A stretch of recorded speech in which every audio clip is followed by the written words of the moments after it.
Welcome to the conversation at airsafe.com. I'm your host, Dr. Todd Curtis. This episode features an interview I had on KPAM radio of Portland, Oregon on the 23rd of January 2010. We discussed 3 security events, including 2 situations where fighter jets were scrambled because of unruly passengers on board, and a 3rd event involving the Christmas Day 2009 bombing attempt on Northwest Airlines Flight 253. Twice this month, fighter jets have scrambled to escort commercial airlines that reported unruly passengers. One of those incidents was on a Portland to Hawaii flight the first week of January. Todd Curtis is an aviation safety expert and founder of airsafe.com. Todd, in these situations, who makes the call to put fighter jets in the sky? Well, in most cases, that's going to be a decision made by the military alone. You don't have a situation or a procedure in place where a captain of an airliner can call directly to, let's say, an air defense unit and say, please send me 2 F-16s.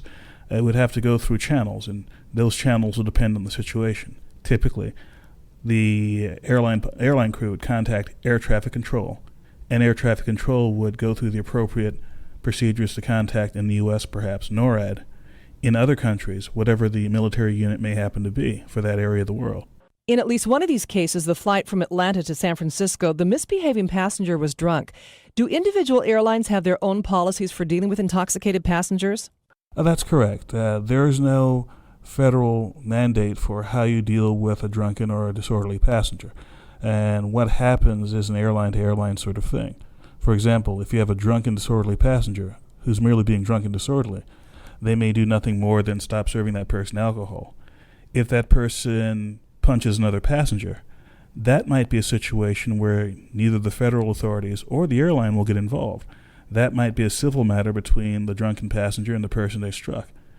Now, if that person who's drunk also interferes with the flight crew, then that's a situation where, at the very least, they might be charged at the federal level with specific laws that were being broken, that is, interfering with the flight crew.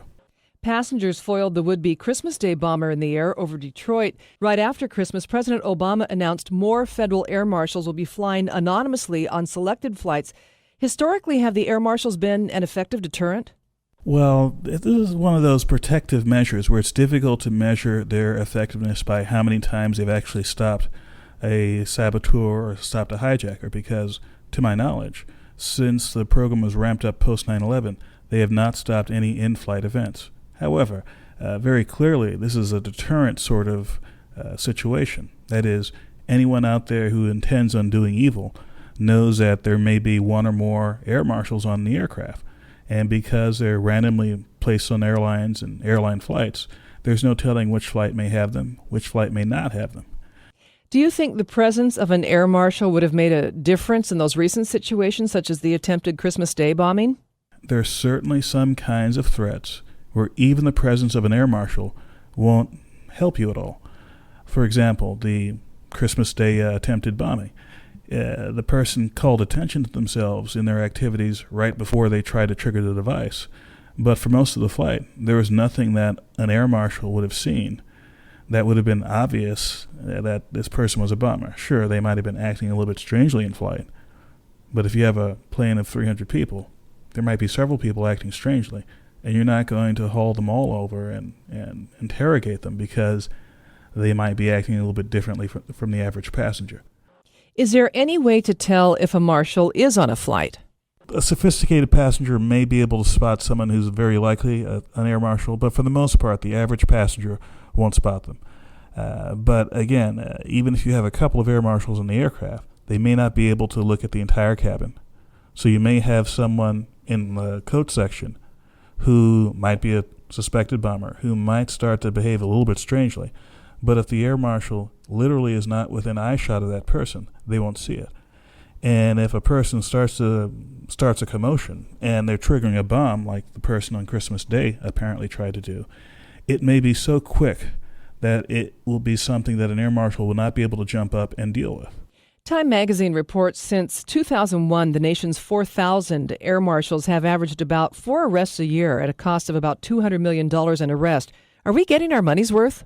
And I have to stress this, just because they haven't stopped an attempted hijacking, where you obviously have an air marshal standing up and shooting a person or physically wrestling him to the ground, just because that has not happened doesn't mean they have not been effective at keeping these kinds of threats from being in the air.